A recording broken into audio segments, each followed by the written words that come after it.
Hello everyone, कैसे हो। मैं रवि कुमार अपने डेंजर एजुकेशन पर आप सभी लोगों का स्वागत करता हूं। मैं साथियों मैं बता दूं आपको कि मैं आज लेकर आया हूं फिजिक्स भौतिक विज्ञान का पहला चैप्टर, जिसका नाम है प्रकाश का परावर्तन और अपवर्तन। आज हम उसी पर पहला चैप्टर का जितना सारा ऑब्जेक्टिव बन सकता है उसको कंप्लीट करेंगे। जो मैंने ऑब्जेक्टिव लिखा है उसके लिए आप लाइक शेयर और वीडियो को एक दूसरे शेयर करना और चैनल को सब्सक्राइब करना मत भूलना। मेरे साथियों, जिस तरह पढ़ने में आपको मेहनत लगता है उस तरह हम लोग को आपको पढ़ाने में मेहनत लगता है। ठीक है, तो हम लोग चलते हैं अपना क्लास की ओर।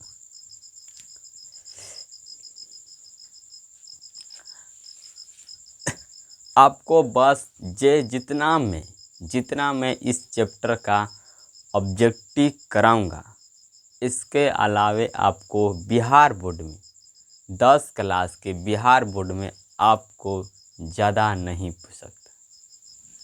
तो आप इसे ज़रूर याद करें, ज़बरदस्त तरीके से, मेहनत से, एकदम तरीके।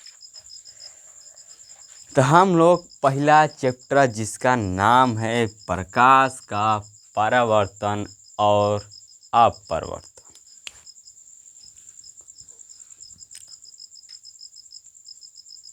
अध्याय 1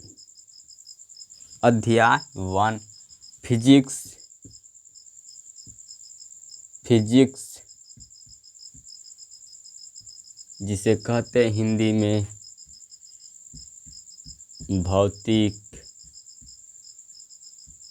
विज्ञान कहते हैं। साथियों, मैं आपको बता दूं कि आपके लिए मैं टाइम 2 बज रहा है, देख लो घड़ी में 2 बज रहा है। 2 बजे क्लास रिकॉर्ड करता हूं और आपको शाम को 7 बजे आपके लिए मैं अपलोड करता हूं। तो इसके लिए आप मेरे चैनल को सब्सक्राइब करें, सपोर्ट करें। ठीक है, चलिए हम लोग पहला चैप्टर जिसका नाम है प्रकाश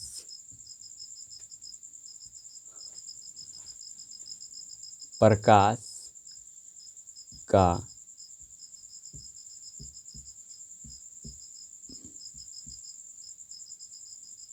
परावर्तन एवं अपवर्तन।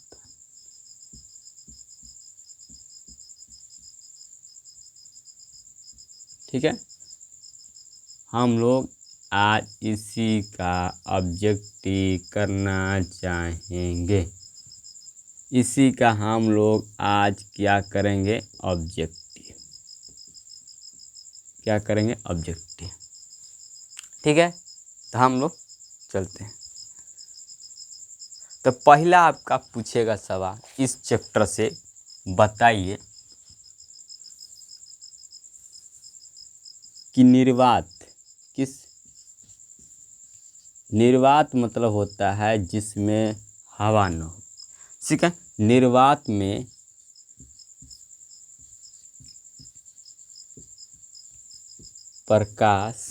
निर्वात में प्रकाश का वेग कह सकते हो या चाल कह सकते हो। ठीक, वेग कह सकते हो। आपका जो वेग होता है वह चाल ही होता है। ठीक है, तो निर्वात में प्रकाश का वेग कितना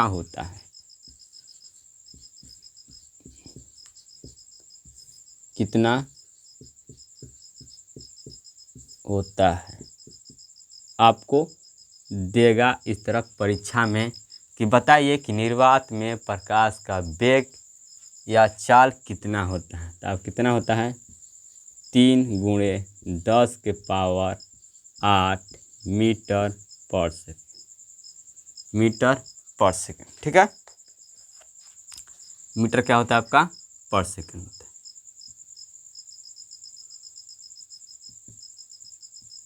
होता है मीटर पर सेकेंड। ठीक है, इस तरह से आप बाटा में लिख सके जो हो या इस तरह है, इसे आप इस तरह लिखो, यह बाटा में है या यस बाटा में रहेगा। अगर ऊपर जाएगा तो यह क्या हो जाएगा, -1 हो जाएगा। ठीक है, इसलिए क्या यहाँ पर हो जाएगा एम, इस तरह MS पावर -1 इस तरह हो जाएगा। आपका दूसरा सवाल है कि बताइए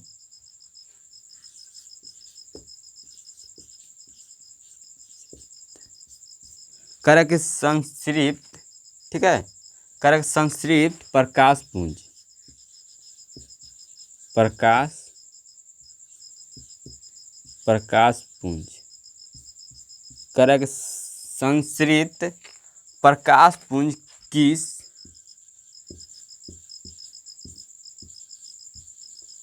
प्रकाश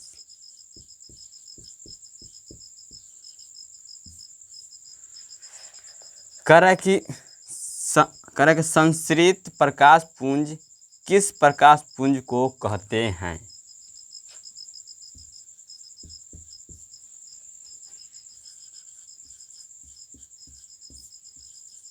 किसको कहते हैं? संश्रित प्रकाश पुंज किस प्रकाश पुंज को कहते हैं? तो आपका सही आंसर होगा आपका अपसारी, अभिसारी। अब इसी तरह एक और पूछेगा कि बताइए कि असंश्रित प्रकाश पुंज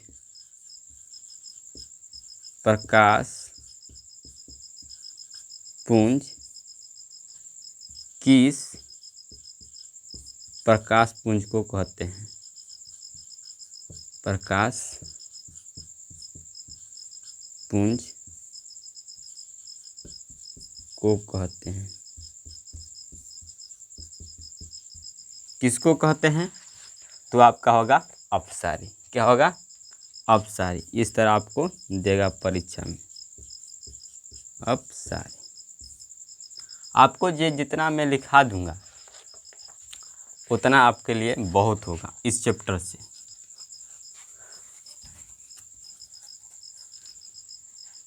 तो मेरे साथ आप भी नोट करिए ऑब्जेक्टिव।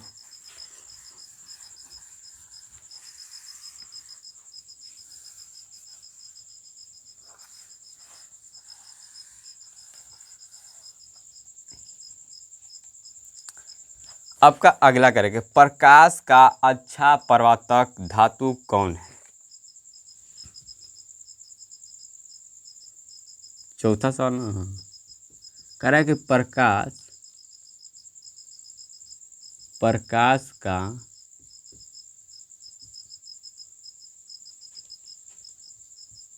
अच्छा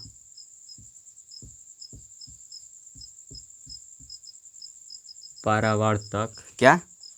अच्छा परावर्तक, अच्छा परावर्तक धातु कौन है?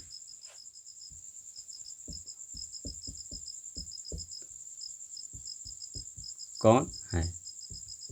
आपको इस तरह पूछेगा बिहार बोर्ड के, बताइए कि प्रकाश का अच्छा परावर्तक धातु कौन है? तो आपका क्या होगा? चांदी। क्या होगा? चांदी। क्या होगा? चांदी होगा। ठीक है, चांदी।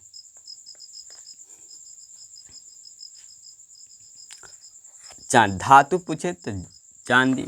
अगर इसी तरह पूछेगा आपको कि बताइए प्रकाश का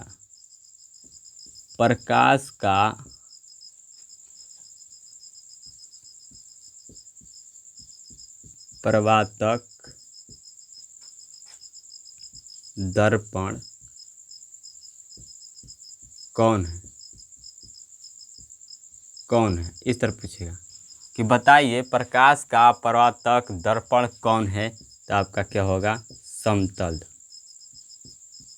क्या होगा? समतल दर्पण। क्या होगा? समतल दर्पण। ठीक है, इस तरह पूछेगा। कह रहा है कि अभिलंब जो है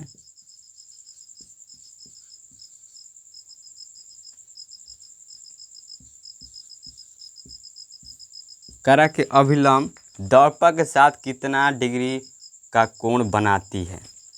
करा कि अभिलंब दर्पण के साथ, अभिलंब दर्पण के साथ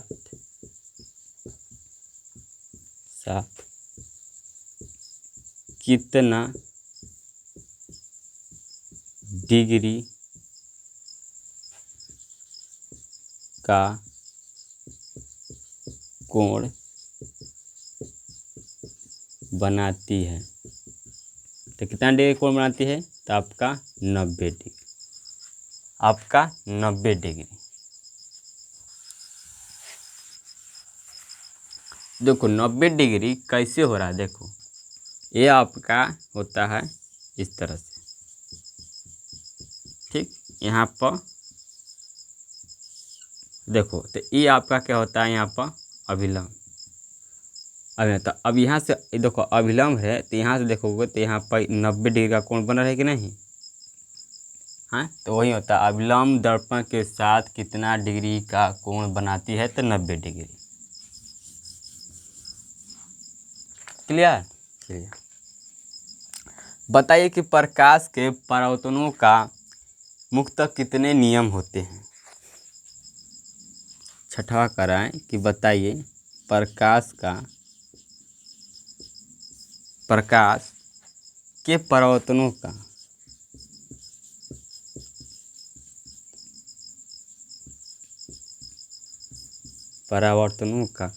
करक प्रकाश के परावर्तनों के मुख्यतः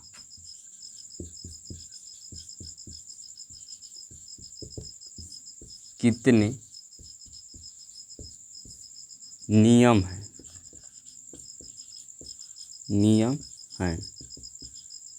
कितने नियम हैं, तो आपके 2। कितने नियम हैं, आपके 2 नियम हैं। आपके कितने नियम हैं, 2 नियम हैं। आपके कितने नियम हैं, 2 नियम। प्रकाश के परावर्तनों के मुख्यतः कितने नियम हैं, 2 नियम, ठीक है। बताइए कि प्रतिबिंब कितने प्रकार के होते हैं। प्रतिबिंब कितने प्रकार के होते हैं। प्रतिबिंब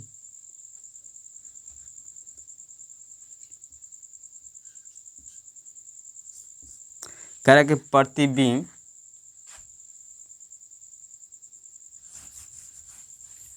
इसको यहाँ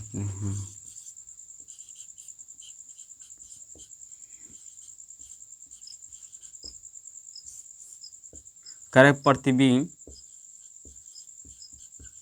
कितने प्रकार के होते हैं। कितने प्रकार के होते हैं, तो आपका कितने प्रकार, 2 प्रकार। कौन कौन, पहला आपका होता है वास्तविक होता है, एक होता है आपका वास्तविक प्रतिबिंब होता है, ठीक है। वास्तविक प्रतिबिंब होता है, और दूसरा का होता है आपका काल्पनिक प्रतिबिंब। दूसरा का क्या होता है, काल्पनिक प्रतिबिंब।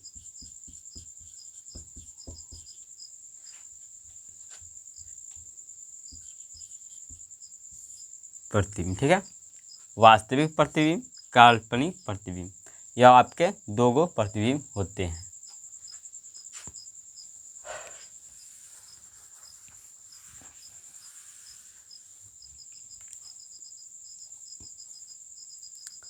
अगला हम चलते हैं।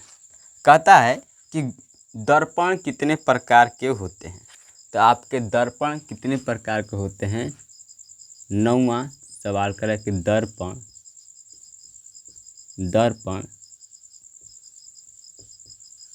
कितने प्रकार के होते हैं। कितने प्रकार के होते हैं, तो आपके कितने होंगे, 3। कितने होंगे, 3। आपका उत्तल दर्पण, अवतल दर्पण, एक समतल दर्पण होता है, ठीक है। कह कि गोलीय दर्पण, कह कि गोलीय दर्पण कितने प्रकार के होते हैं? बताइए कि गोलीय दर्पण कितने प्रकार के होते हैं? गोलीय दर्पण कितने प्रकार होते हैं? दर्पण कितने प्रकार के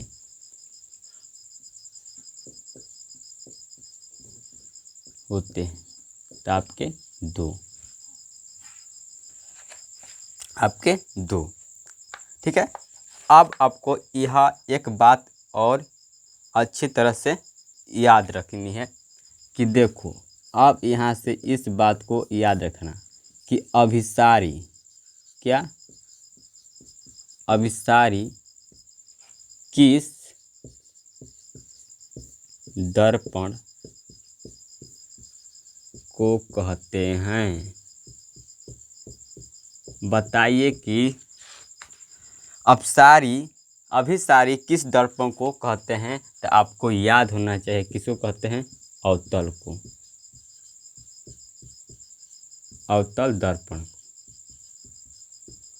अभिसारी अवतल, अभिसारी अवतल, अभिसारी अवतल, अभिसारी अवतल, अपसारी उत्तल दर्पण, अपसारी। अब देखो, अब यहाँ पर उत्तल क्या हो जाएगा आपका? अपसारी। ठीक है।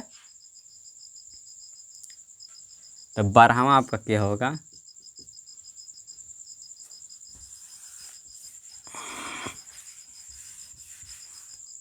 बारहवां आपका क्या होगा कि बताइए, अपसारी, अपसारी किस दर्पण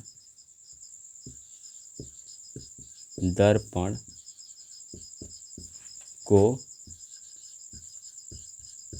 कहते हैं? बताइए कि अपसारी दर्पण किस दर्पण को कहते हैं? तो आपका क्या होगा? उत्तल दर्पण,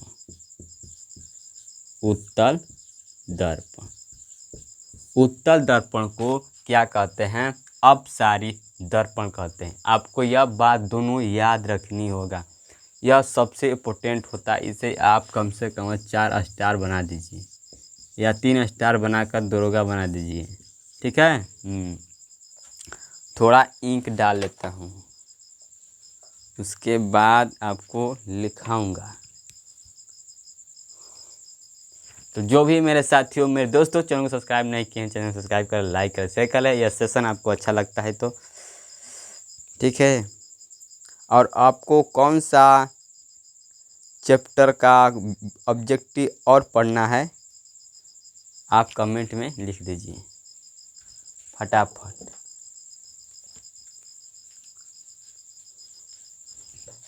ठीक है। ठीक है।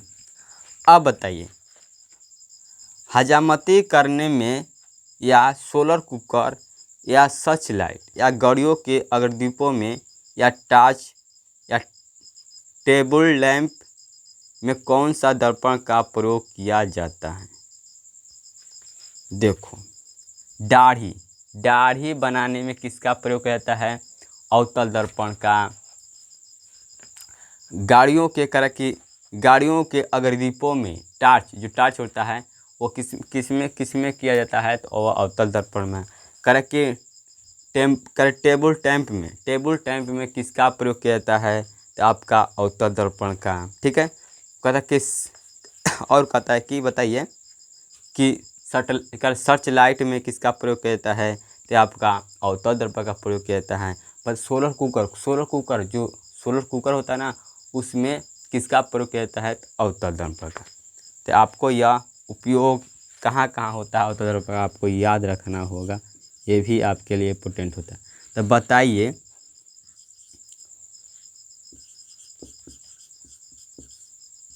करा कि हजामती करने में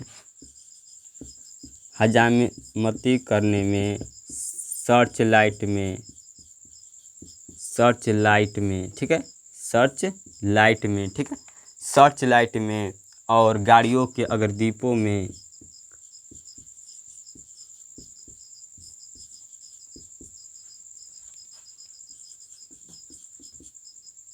अग्रदीपों में, क्या गाड़ियों के अग्रदीपों में, गाड़ियों के अग्रदीपों में, और दीपों के रूप में कहा हुआ टॉर्च।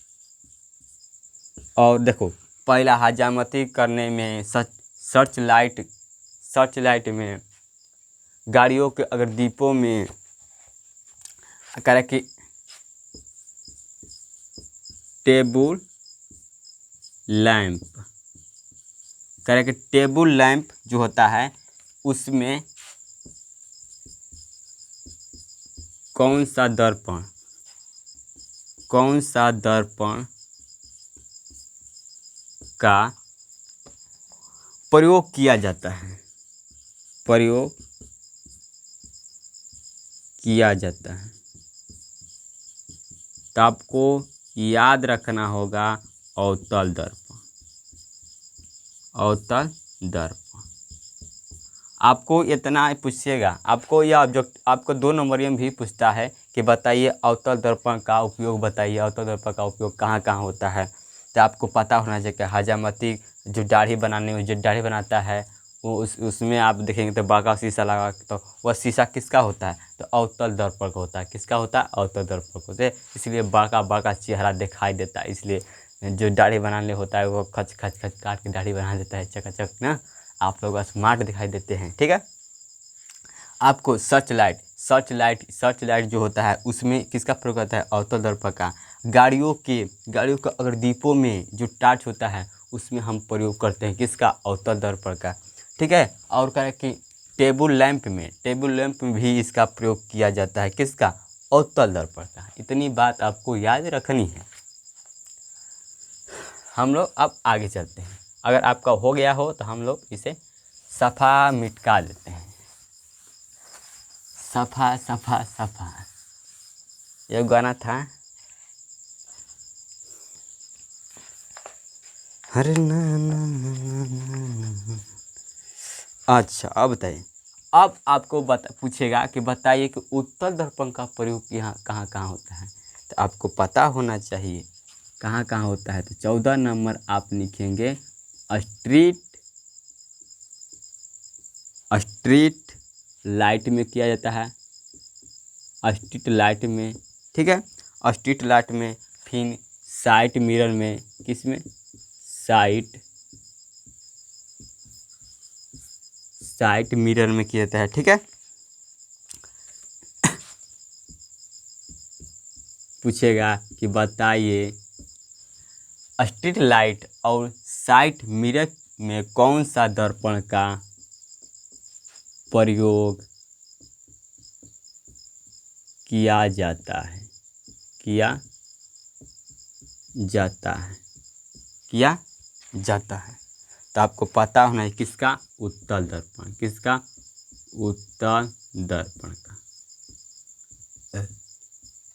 देखो अवतल दर्पण जो होता है वह बड़ा बड़ा प्रतिबिंब बनाता है, मतलब बड़का बड़का चेहरा दिखाता है, इसलिए हम इसका प्रयोग करते हैं दाढ़ी बनाने में। लेकिन जो उत्तल दर्पण होता है यह छोटा प्रतिबिंब बनाता है, मतलब बड़का वस्तु रही ना, बड़का वस्तु ओके छोटा करके दिखा दे, छोटा करके दिखा दे, समझ में आई। हाँ, तो ये छोटा प्रतिबिंब बनाता है। इसलिए यह देखोगे ना तो आपको गाड़ियों में जो होता है साइड मिरर, क्या होता है, साइड मिरर होता है ना, बड़का बड़का ट्रक में देखोगे तो लगा होता है वह साइड मिरर पीछे, तो वही में देख के ड्राइवर चलाता है गाड़ी, ये कौन पीछा से आवता ठोका तो नहीं है ना, कहीं पुलिस आ गए तो खुद आवे लगी आए। हाँ, तो वह उसमें कौन होता है, साइड मिरर। तो उसमें कौन लगा होता है, आपका उत्तल दर्पण होता है, क्या होता है, उत्तल दर्पण। ठीक है। अब स्ट्रीट लाइट देखो, वो स्ट्रीट लाइट कहाँ होता है, आप देखोगे कहीं रोडवा आप देखते होंगे, रोडवा आप देखे होंगे, रोडवा आप देखे होंगे तो लाल लाल को बढ़ता है, जब उसमें प्रकाश जब जाता है उसको प्रकाश, तो वो अपना कलर देता है, एक कलर, तो उसमें कौन से दर्पण का प्रयोग किया जाता है, तो आपका उत्तल दर्पण का प्रयोग किया जाता है। ठीक है। तो आपको यह पता होनी चाहिए। तो आपको यह 2 नंबर भी पूछ सकता है। अब बताइए कि अवतल दर्पण का फोकस दूरी कैसा होता है, इस तरह पूछेगा कि बताइए आपका 15वां सवाल कि अवतल जो दर्पण है अवतल दर्पण का फोकस दूरी, फोकस दूरी, फोकस दूरी कैसा होता है? बताइए कि वो अवतल दर्पण का फोकस दूरी कैसा होता है। तो आपको कैसा होता है, या नेगेटिव होता है, ऋणात्मक। क्या होता है? ऋणात्मक, निगेटिव। क्या होता है? निगेटिव होता है, ऋणात्मक होता है। ठीक है। अब पूछेगा कि एक इसी तरह पूछेगा, अगर यह अवतल दर्पण क्या है? ऋणात्मक है, तो आपका उत्तल दर्पण क्या होगा? धनात्मक होगा। अवतल दर्पण ऋणात्मक है तो अवतल दर्पण क्या होगा? धनात्मक होगा। मतलब एक के उल्टा है, मतलब कि अगर वो गलत करता है तो ये सही हो, ये गलत करता है तो वो सही हो। ठीक है। नहीं, जैसे दूगो एक जैसे भाई जुड़वा दूगो भाई बना सा हैं, जुड़वा दूगो भाई होते हैं। एगो गलती करी तो वो माराई वो गलती करी तो ई माराई तो उसी तरह यार दोनों का है, जुड़वा भाई होते हैं। ठीक है। उत्तल दर्पण का फोकस दूरी कैसा होता है? तो उत्तल दर्पण का फोकस दूरी होता है आपका धनात्मक। क्या होता है? धनात्मक। यही आपको तो बिहार में पूछता है, आपसे थोड़ा कुछ पूछता है। धनात्मक क्या होता है? धनात्मक, पॉजिटिव। क्या होता है? पॉजिटिव। क्या होता है? पॉजिटिव।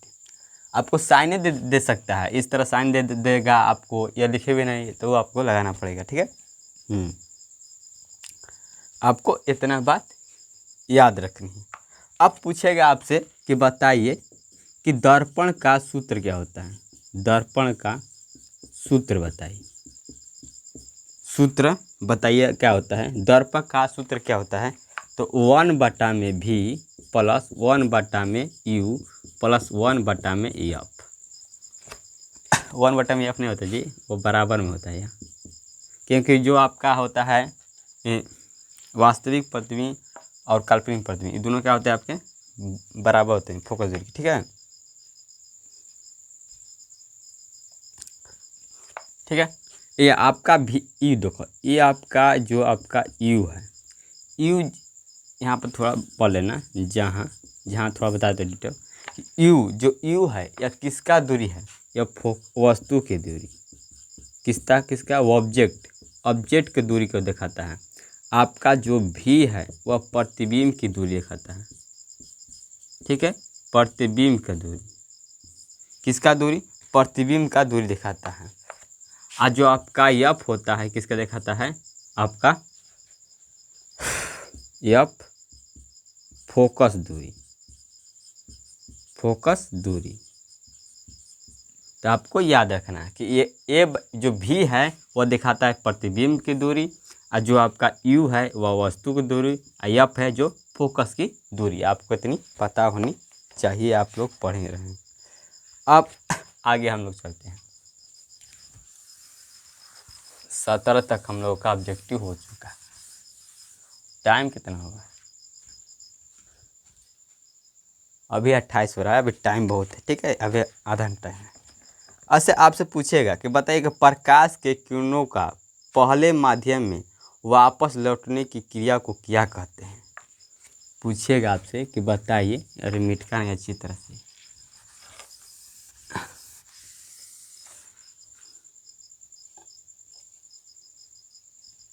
बताइए प्रकाश के किरणों का, आपका 18 नंबर सवाल।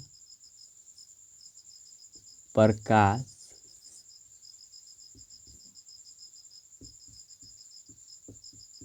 किरणों का,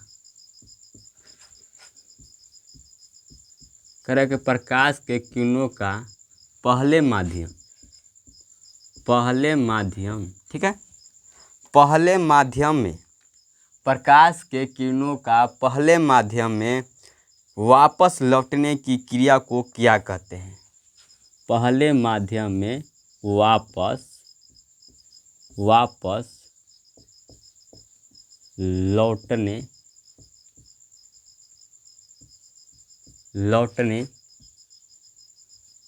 की क्रिया को क्या क्या कहते हैं, क्या कहते हैं, क्या कहते हैं, कहते हैं कि क्या कहते हैं। तो आपको पता होना चाहिए क्या कहते हैं हम, प्रकाश का परावर्तन। क्या कहते हैं, प्रकाश का परावर्तन, परावर्तन।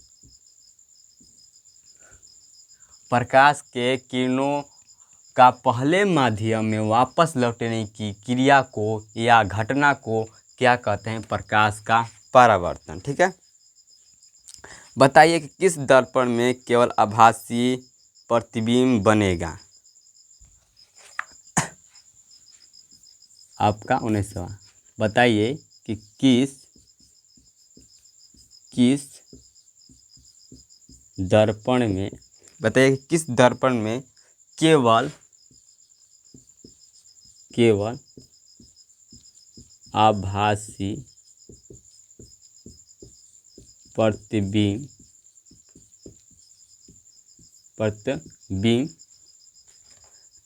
बनेगा।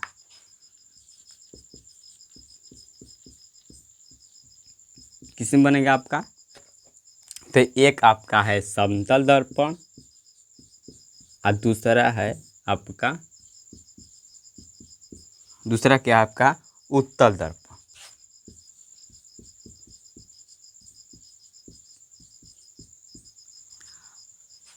इसमें आपका समतल दर्पण का प्रतिबिंब बनता है आभासी और उत्तल दर्पण का भी बनता है आभासी प्रतिबिंब। ठीक है। बताइए कि प्रकाश की किरणें किस दिशा में गमन करती है। जो आपका प्रकाश है, जो प्रकाश चलती है ना, वह किस दिशा में चलती है, वह किस दिशा में चलती है। तो आपको पता होगा कि प्रकाश जो चलती है आपकी सीधी रेखा में, किस है, सीधी रेखा में। तो बताइए प्रकाश की चाल, प्रकाश की चाल किस, प्रकाश की चाल किस दिशा में होती है। प्रकाश की चाल करके प्रकाश की किरणें किस दिशा में होती है, या प्रकाश की किरणें, प्रकाश की किरणें, प्रकाश की किरणें किस दिशा में होती है, किस दिशा में होती है। तो आपका सीधी दिशा में, सीधी रेखा, सीधी रेखा में गमन करती है। किस रेखा में, सीधी रेखा में। तो बताइए प्रकाश की किरणें किस दिशा में गमन करती है या होती है। इस तरह लिख सकते हो, चाहे ऐसे लिख सकते हो, गमन करती। मेरे साथ साथ लिख रहे हो तो आपका तन गलती होगा, इसलिए माफ़ी चाहता हूँ, थोड़ा आप सुधार लेंगे। करें कि प्रकाश की किरणें किस दिशा में गमन करती है, तो आपकी सीधी रेखा में। किसमें, सीधी रेखा में। अब पूछेगा परावर्तन के नियम से निर्धारित होता है। पूछेगा परावर्तन, करें कि परावर्तन के नियम से निर्धारित करें कि प्रकाश के परावर्तन के नियम से निर्धारित होता है,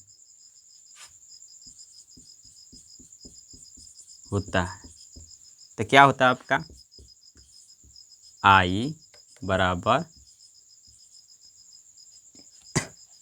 आपका कोण R। ठीक है, इस तरह से।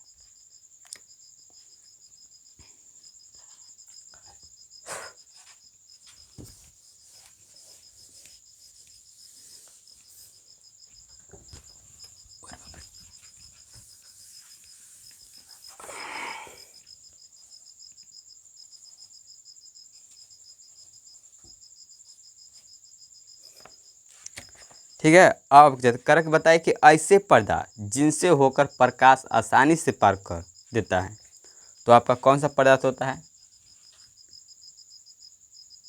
22वां सवाल करें कि ऐसे जो कुछ कुछ ऐसे पदार्थ होते हैं, कह रहा कि ऐसे पदार्थ जिनसे, कह रहा कि जिनसे होकर आसानी से प्रकाश का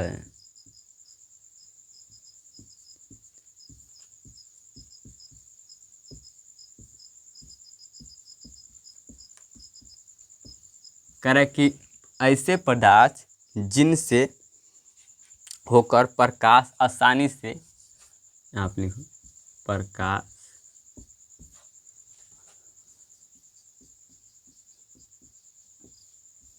आसानी से पार कर देता है।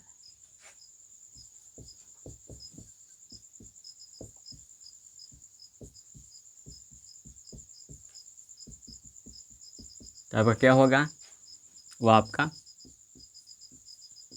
पारदर्शी पदार्थ।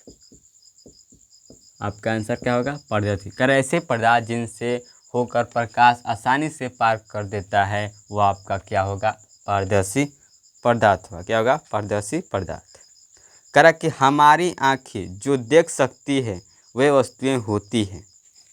बताइए कि जो हमार आँख देखेला वो कौन सा वस्तु होता है। ठीक है, करा कि हमारी आँखें जो देख सकती है, हमारी आँखें जो देख सकती है वे वस्तुएं होती हैं। वे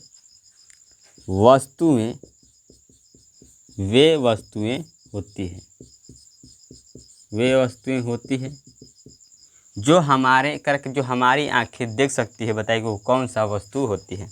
तो आपका कौन सा वस्तु होती है, एक होता है दीप्त और एक होता है दीप्त, एक होता है प्रदीप्त। दीप्त प्रदीप्त। ठीक है, इस तरह से आपका 23 गो, कम से कम आपको इससे बहुत नहीं तो कम से कम 50 गो तो ऑब्जेक्टिव हो सकता है। बताइए कि कांच में प्रकाश का वेग कितना होता है। बताइए कि कांच में, उसमें मैंने पूछा था निर्वात में आपका प्रकाश का वेग 3 × 10⁸ मीटर पर सेकंड होता है। ठीक है, निर्वात पूछेगा आपको तो निर्वात में प्रकाश का वेग कितना होता है, 3 × 10⁻⁸ मीटर पर सेकंड ऐसे होता है। ठीक है, लेकिन अगर कुछ पूछे कांच में, क्या कांच पूछे तो आपका 2 × 10 के पावर कितना होता है, 2 × 10⁸ मीटर पर सेकंड होता है। शायद मीटर बटा में इसे मीटर पर सेकंड। ठीक है, इस तरह से आप याद रखें। तो लिखवा देता है इसको। कह रहा है कि कांच में प्रकाश का वेग, कांच में प्रकाश का चाल कितनी होता है। कह रहा है कि कितना होता है तो आपको पता होना कितना, 2 × 10⁸ मीटर पर सेकंड। ठीक है, अब बताइए कि आपको एक स्नेल, बताइए कि स्नेल का नियम का खोज कब हुआ था। स्नेल का नियम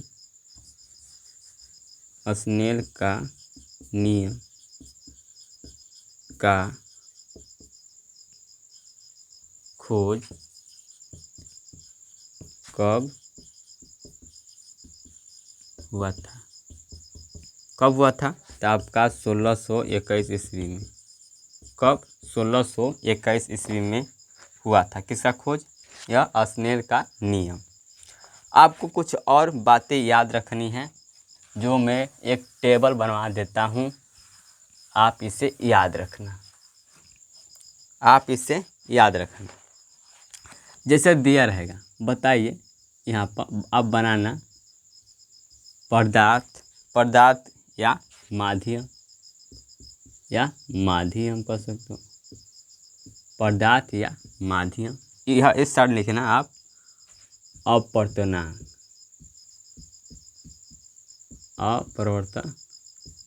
ठीक है, इस तरह अपवर्तनांक इस तरह देगा। तो आपसे पूछेगा बताइए कि हवा जो है, हवा का अपवर्तनांक कितना होता है। तो हवा का आपको पता होना है कि 1.00003 होता है। कितना होता है? 1.003 होता है। आपसे पूछेगा कि बर्फ़, जो आपका बर्फ़ देखे हो ना, बहुत खाते हैं, जाकर खूब मार लेते हैं मलाई चाका चाका, ठीक है। तो बर्फ़ का क्या होता है? 1.31 कहता है 1.31, ठीक है। आपका जो पानी कह रहा है कि पानी का क्या होता है? पानी का अपवर्तनांक कितना होता है? तो 1.33 होता है। बताइए आप एल्कोहल, जो एल्कोहल दारू होता है, शराब होता है, ठीक है। तो बताइए कि एल्कोहल, ठीक है, एल्कोहल। तो बताइए एल्कोहल कितना होता है? तो 1.36 होता है, 1.36 होता है। बताइए कि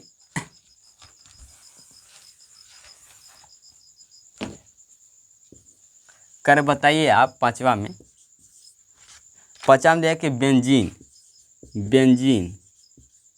अब बेंजीन का सूत्र भी होता है C6H6। आपको यह याद रखना होगा। 6 गो कार्बन होता है तो 6 गो हाइड्रोजन होता है। देखो ऐसे,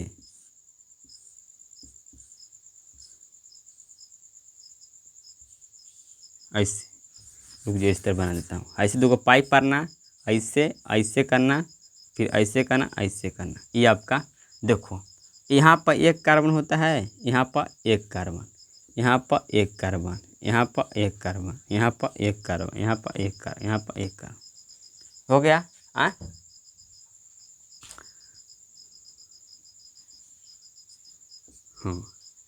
देखो यहाँ पर 2 2 4 2 6, ठीक है।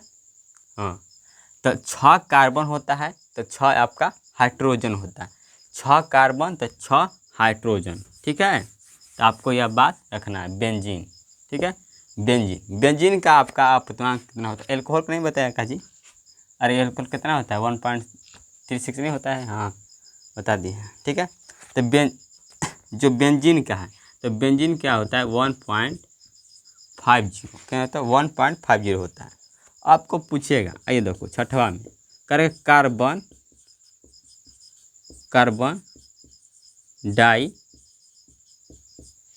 डाइऑक्साइड, कार्बन डाइऑक्साइड को कहते हैं CO2। क्या कहते हैं?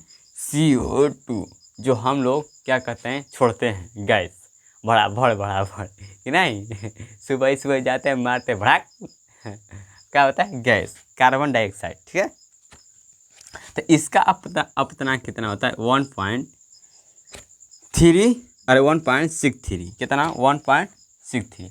अब देखो ये एल्कोहल के देखो, इसका देखो, यहाँ पर एल्कोहल और यहाँ कार्बन डाइऑक्साइड दोनों खतरनाक है। जो दोनों मनुष्य के लिए खतरनाक है और दोनों के लिए देखो, बस एक अंतर है, यहाँ पर 6 था और यहाँ पर क्या हो गया? 3 हो जाएगा। यहाँ पर 3 हो गया, यहाँ पर 6 होगा। इसको उल्टा कर दिया तो ये हमारा होगा कार्बन डाइऑक्साइड का, ठीक है। अब पूछेगा, यह आपके लिए बड़ी VVI है, इसको स्टार जितना भार लगा सकते हैं। बताइए हीरा का, किसका? हीरा का। बताइए हीरा का अपवर्तनांक कितना होता है? ये आपको याद रखना, 2.42, कितना? 2.42। आपको इसमें बस इसको याद रखना है, इसको याद रखना है, बर्फ आपको इतना ही याद रखना है। ये आपके लिए 2 होता है, एगो इसको भी याद रख सकते हैं, 1 2 तीनों का आपको याद रखना है, इतना आपको याद रखना है।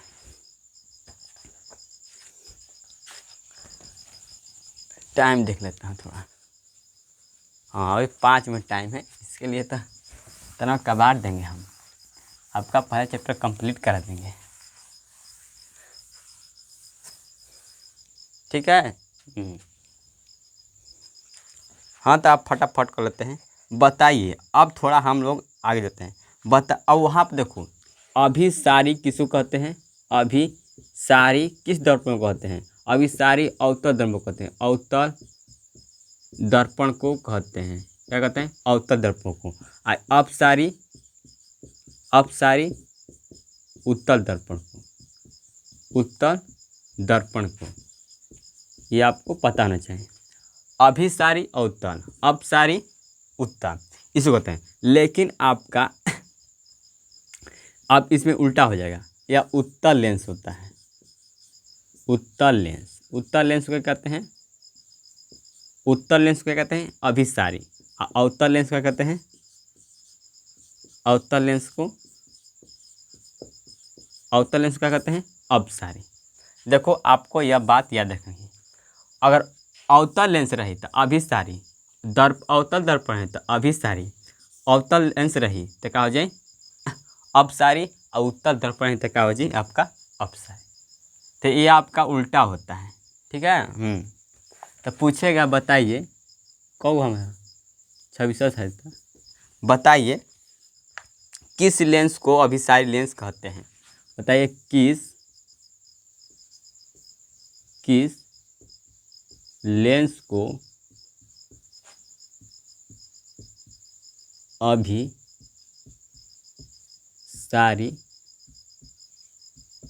लेंस कहते हैं? किस लेंस को अभिसारी लेंस कहते हैं? तो आपको पता होना किसको कहते हैं। तो आपको अभिसारी उत्तल लेंस कहते हैं। उत्तल लेंस को, उत्तल लेंस को किसको कहते हैं? उत्तल लेंस को। ठीक है। और उत्तल लेंस कैसा होता है? इस तरह होता है, इस तरह होता है, इस तरह होता है। ठीक है। आपका इस तरह से उत्तल लेंस होता है।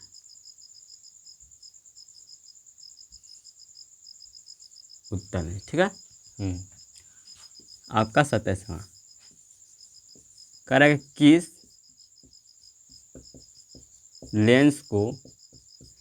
लेंस को अपसारी, क्या अपसारी लेंस कहते हैं? किस लेंस को अपसारी लेंस कहते हैं? तो आप लोगों को पता होगा तब बताएंगे, नहीं पता होगा तो आप यहाँ से नोट कर लेंगे। अवतल लेंस। ठीक है। अवतल लेंस को अपसारी, अवतल लेंस को अपसारी, अवतल लेंस अपसारी। बस ये आपको याद रखना है। आप चाहें तो इसको शॉर्टकट में लिख सकते हैं इस तरह से। अब हम लोग फटाफट को ऑब्जेक्टिव है 4-5 को कंप्लीट करते हैं इस चैप्टर का। कह रहा है कि गोलीय लेंस, आपको 28वां कह रहा है कि गोलीय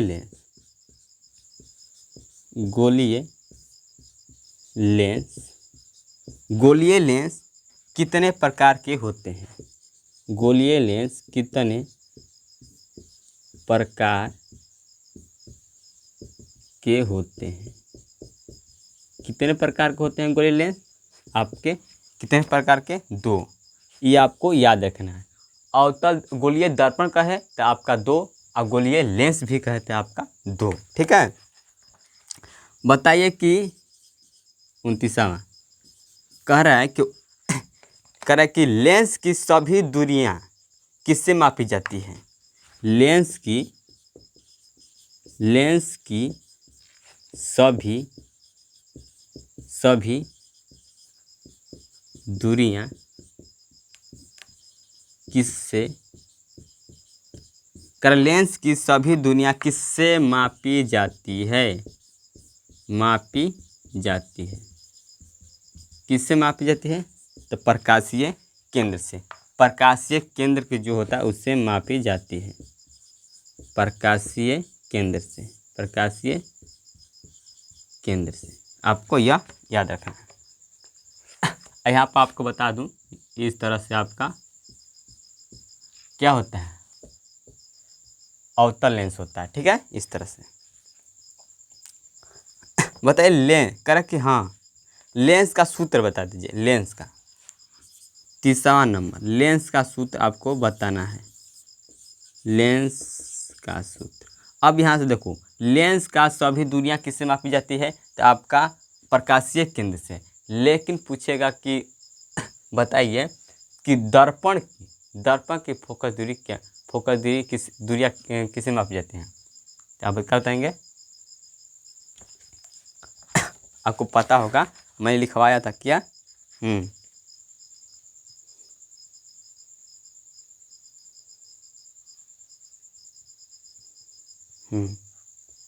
या ऐसा नहीं था, ठीक है। इस तरह आपको याद रखना है कि लेंस की सभी दूरियां किससे मापी जाती हैं, तो आपका प्रकाशीय केंद्र, ठीक है।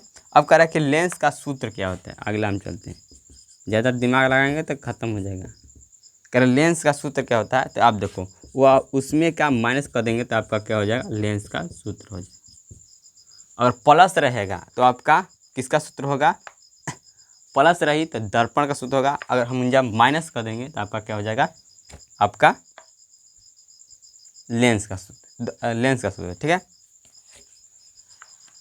अब हम एक पूछेगा कि आपसे कि आवर्धन क्षमता जो यम होता है उससे हम किसे सूचित करते हैं, तो यम में सूचित करेंगे यार, इसे धरते धरते।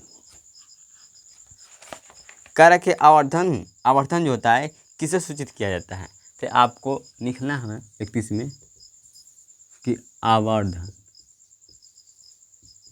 आवर्धन को किससे सूचित किया जाता है, सूचित किया जाता है, किससे किया जाता है, तो आपको पता है स्मॉल एम से। क्या, स्मॉल एम से सूचित किया जाता है, ठीक है।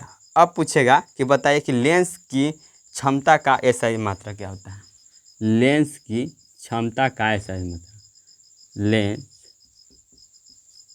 लेंस की क्षमता का एसआई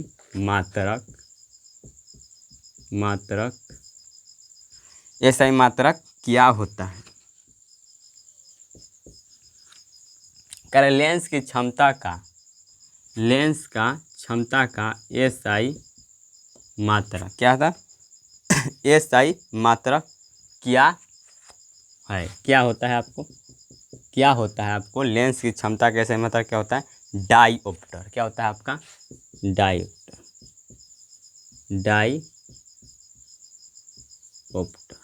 क्या होता है, डाईऑप्टर, जिससे हम डी से सूचित करते हैं, कैपिटल डी से। तो आपको यह याद रखना है। पूछेगा किसी माध्यम के अपतनांक म्यू का मान क्या होता है, ठीक है। 33 सवाल कह रहा किसी माध्यम के लिए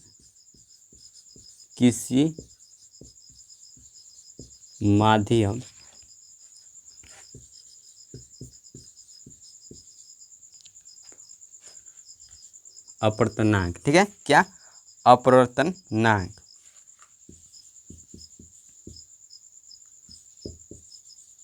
जिसे हम क्या कहते हैं, म्यू। देखो म्यू कह रहा है कि किसी माध्यम के अपवर्तनांक म्यू का मान क्या होता है, मान क्या होता है कह रहे किसी माध्यम के अपवर्तनांक का मान क्या होता है। तो देखो यह म्यू है, म्यू बराबर होता है साइन आई बटे में साइन आर होता है, साइन आई बटे में क्या होता है आपका, साइन आर होता है। यह आपका म्यू का मान, यह इस पर सवाल भी देता होगा। कह रहा कि अवतल लेंस का आवर्धन बराबर होता है, आवर्धन क्षमता जो होता है ना 34 बताइए। कह रहा कि अवतल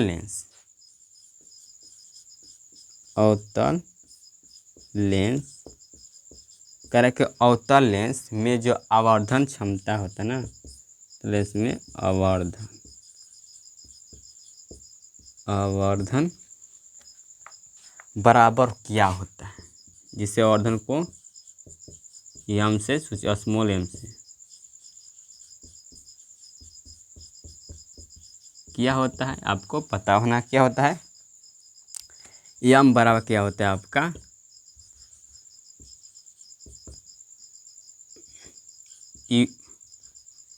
यू बटा में भी होता है। क्या होता है यू बटा में भी, आपको याद रखना है। अवतल लेंस में आवर्धन बराबर क्या होता है तो एम बराबर यू बटा में भी। देखो ये आवर्धन है तो इसको मत कहना कि एम बराबर ही नहीं, आपको दे रहा है परीक्षा में यू बटा भी दे रहा है तो आप यू बटा भी लगाएंगे। तो एम के चक्कर में कहेंगे कि एम है ही नहीं तो क्या लगाएंगे।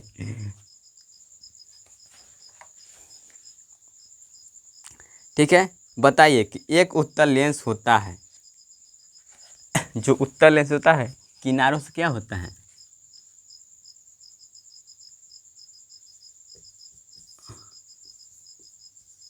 एक उत्तल लेंस होता है, एक उत्तल लेंस होता है, एक उत्तल लेंस होता है। बताइए किनारों से क्या होता है, किनारों से किनारों से किनारों से किनारों की अपेक्षा में क्या होता है मोटा होता है। किनारों से क्या होता है मोटा होता है, किनारों की अपेक्षा में मोटा। ठीक है, एक उत्तल लेंस होता है किनारों की अपेक्षा में मोटा। अब पूछेगा कि बताइए कि अवतल लेंस क्या होता है, तो आपका वो किनारों की अपेक्षा में पतला होता है। ठीक है, उसका किनारा जो भाग है ना, देखो ये अवतल है और उत्तल लेंस है तो इसका किनारे का भाग, किनारा बा ठीक है मोटा बा, और जो आपका अवतल है तो देखो किनारे का भाग क्या है इसका पतला होता है। ठीक है, इसी में दो फर्क होता है। करेक्ट, किस लेंस के द्वारा सिर्फ काल्पनिक प्रतिबिंब बनता है, पूछेगा आपसे कि बताइए किस लेंस के द्वारा काल्पनिक प्रतिबिंब बनता है, केवल का 36 सवाल, किस लेंस, करेक्ट, किस लेंस के द्वारा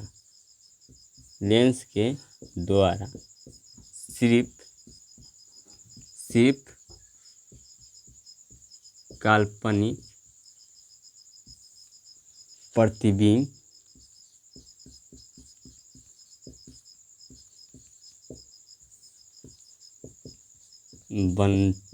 बनता है। ठीक है, होता है बनता है। ठीक है, तो आपका क्या होगा आंसर अवतल, क्या होगा अवतल होगा, क्या होगा अवतल।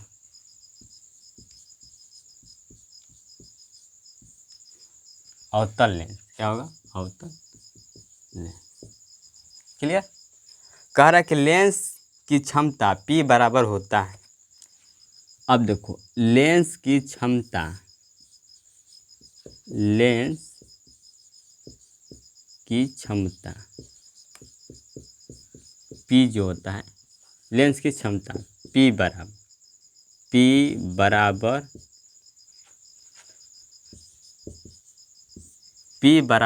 होता है, लेंस की क्षमता P बराबर क्या होता है P बराबर लेंस की क्षमता P बराबर क्या होता है 1/F, 1/F होता है, 1/m क्या होता है F होता है। बताइए कि परावर्तन आपका 38वां, परावर्तन के नियम से निर्धारित होता है। तो मैं आपको यह करा दिया हूँ, फिर भी लिखवा देता हूँ कि नियम से निर्धारित होता है। क्या होता है तो कोण I बराबर कोण R, कोण I बराबर कोण R। ठीक है, इस तरह। बताइए कि प्रकाश तरंग का उदाहरण किसका है, प्रकाश तरंग जो आपका पूछेगा, प्रकाश तरंग दिया रहेगा आपको, यह लास्ट ऑब्जेक्टिव इस चैप्टर का पूछेगा आपका 39वां कि प्रकाश का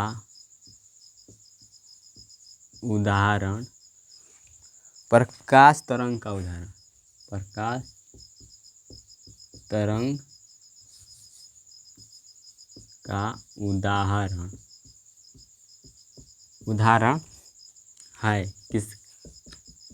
है किसका उदाहरण है। तो आपका प्रकाश तरंग जो किसका उदाहरण है, प्रकाश चुंबकीय तरंग, प्रकाश चुंबकीय तरंग का, चुंबकीय तरंग, प्रकाश चुंबकीय तरंग। आपको यह पढ़ना होगा, यह चैप्टर है आपका 12 क्लास में पढ़ना होगा। इसे प्रकाश तरंग को पढ़ना होगा। आप लोग 12 क्लास में जाएंगे ना तो पढ़ेंगे, इससे साइंस लेंगे तब। तो ये आपका ऑब्जेक्टिव ख़त्म हो गया। यह आपका पहला चैप्टर का इतना ऑब्जेक्टिव है, 39 और आपका चैप्टर देखो, इसे मैं पढ़कर फिर इसे मैं लिखा हूँ, इसे पढ़कर फिर लिखा हूँ, नोट्स बनाया हूँ। अब दूसरा चैप्टर का ऑब्जेक्टिव जितना बन सकता है उतना मैं आपको करा दूंगा, ठीक है। तो मेरे साथियों, मेरे दोस्तों, मेरे चैनल को सब्सक्राइब कर लाइक करें, एकदम धुआंधार तरीके से, ताकि मुझे भी सपोर्ट मिल सके। तो मिलते हैं अगले वीडियो में। जय हिंद, जय भारत।